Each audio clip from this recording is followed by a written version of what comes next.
Hey, I'm Eric, I'm the explorer. I'm Phil, I'm the folklorist. And together we are setting out across the Empire State to explore the haunts and legends of New York.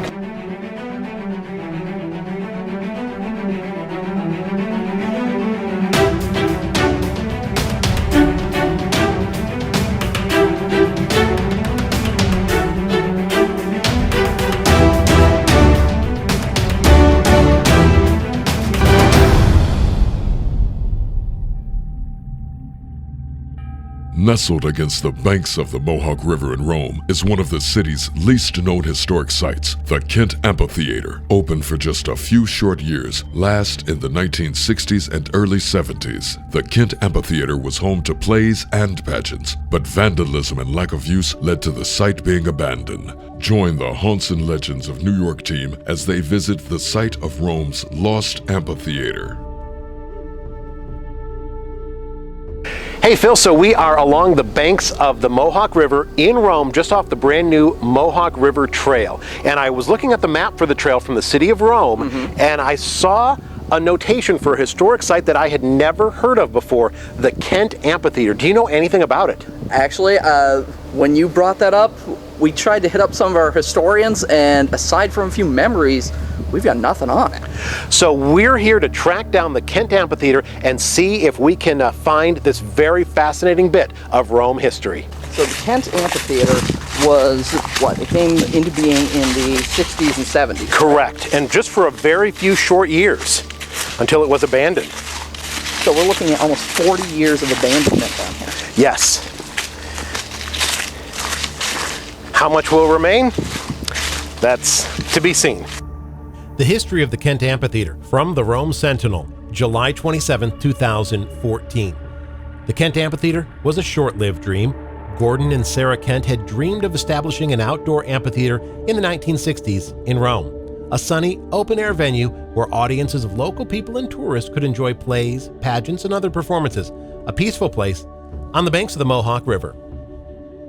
The Kent's dream came true in 1966 with the help of friends and fans. Unfortunately, the dream was too short-lived.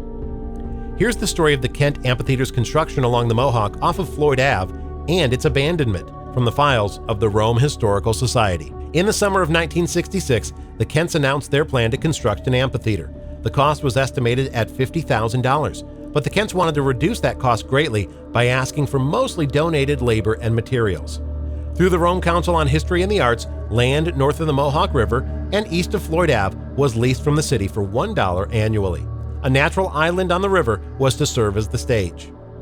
Gordon sounded the call for volunteers, and work began on the grading of the site. An estimated 600 volunteers turned out, eventually contributing more than 25,000 hours of work. Some of the donations were used to construct a communications building, a production building housing dressing rooms and stage rooms. A small structure bought at auction at Griffiths Air Force Base was used as a field house. 15 semicircular tiers of seats, enough to accommodate a crowd of 1,000, were put in place. They were made up of 300 railroad ties donated by New York Central Railroad. The amphitheater was officially opened July 28, 1966. The following year, a ticket office was donated and a new sound system and lighting were installed. Some of the performances of the amphitheater included A Quiet Day at the Fort, part of Fort Stanwix's Days pageant in April of '66. Broadway Tonight, a musical revue in July of 1967. The Turning Point, a Fort Stanwix's Days pageant also in July of 1967, and a 4th of July party in 1972. From a July 30th, 1966 Rome Sentinel editorial, quote, "People said it couldn't be done, but there it is. There, in a picturesque setting on the bank of the Mohawk River, is the dream of Mr. and Mrs. Gordon Kent, a reality." But sadly, the amphitheater became a victim of its remote site. In July 1966, vandals started fires at the site. Later, they damaged the ticket office and dressing room, stole copper tubing and electrical wiring, and tore off the gate. The police department found 4 boys, aged 13 to 15, were responsible for some of the damage. Police Chief James Dunn put the boys to work repairing what they had destroyed. Despite later efforts to keep the facility going, the Kents and other supporters became discouraged and disappointed, and after further vandalism, the site was abandoned. Well, I think we may have found a clue whether this is to what was once Kent or something else on the site. I found underneath this piece of concrete an old brick, and it has something stamped on there. It looks like, I don't know if you can pick that up, CA, maybe GA, so maybe the company that forged these bricks. So maybe this was part of what was once the ticket booth, or maybe some other part of the Kent Amphitheater. But that's certainly an old brick that could have been used here.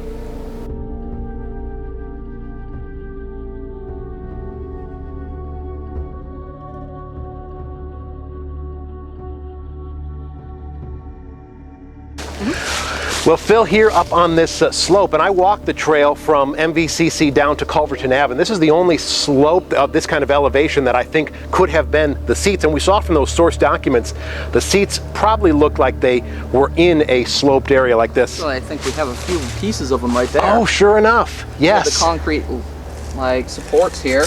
There's a couple of curb stops. Yep. Some of the pavement. You can actually see where there used to be sort of a dip here that might have been a walkway. Mm-hmm. Yep. Yeah, what a fascinating little piece of urban exploration. And it is finding those little pieces like this little bit of concrete that could have been after 30 plus years after the amphitheater closed. Absolutely.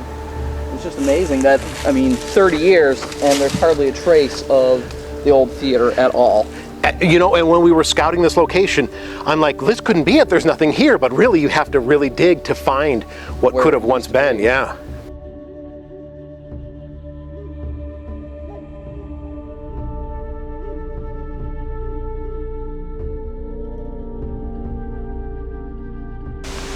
Well, Phil, you can see that, you know, there appears to be some use right now. This is like a fire pit, and there's certainly something that was recently burned here.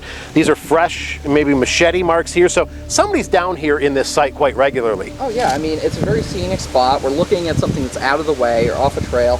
And this is very atypical of teens that would just go out and find the most remote spot to hang out, do whatever. And I mean, that, well, as you say, machete marks, those really kind of look like hatchet marks, like they'd be chopping up wood for throwing on the throwing fire. Onto the fire. Adding to the fire pit.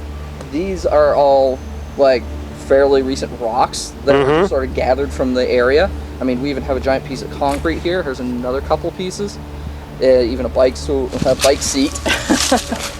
This is evidence that somewhere in the last like 30 years, this turned from the amphitheater, which is now long forgotten, into just sort of a remote hangout spot for the youth. And if we look over here, I think we can see what our source documents tell us was once the stage area.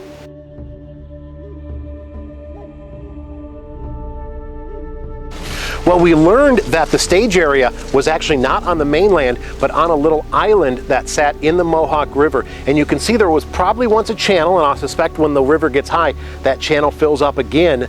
And then this area, this island, was likely the stage where the pageants and the plays would have taken place here at Kent Amphitheater.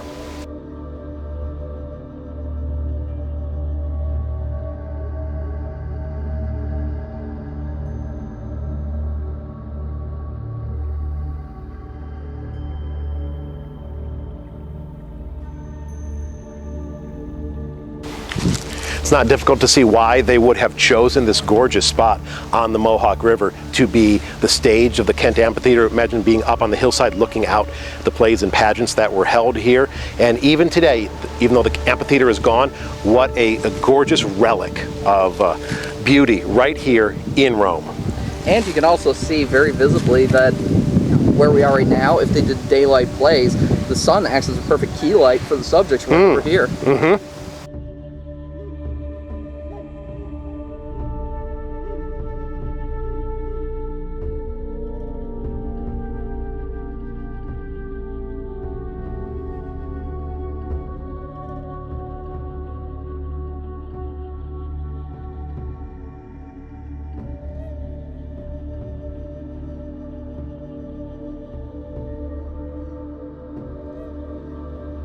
Yep, been around for a long time, more than likely.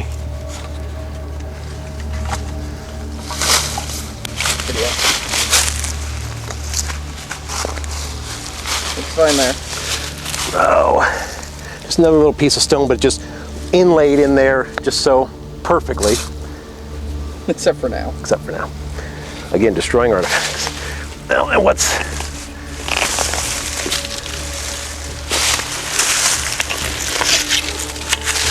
the old metal. It's old tie down. Yeah. Slider bar. And we've got pieces of the cinder block wall here. Hand down this way. Right down towards where the theater used to be. Yep. Well, it could have been a walkway towards the parking lot. There's hardly anything that remains of the theater at this point. And I mean, aside from the few things that can't be salvaged, like some of the woodwork and some of the concrete or pavement and stuff like that, there's hardly anything. It's almost difficult to visualize how a big theater complex could have been there, but certainly it was. Well, Phil, we really learned some interesting things about a site in Rome that I don't think a lot of people know about. Well, aside from being just off of the trail, I don't think anyone knows that this was a theater at all. I mean, we have the remains of like the grounds and just some fire pits and stuff, but nothing. A fascinating look at a really important piece of Rome's hidden history. Hey, and if you like what you're watching with the Haunts and Legends of New York, be sure to subscribe and watch all of our videos. And hit the comments below to let us know where else we should go. We'll see you next time on the Haunts and Legends of New York.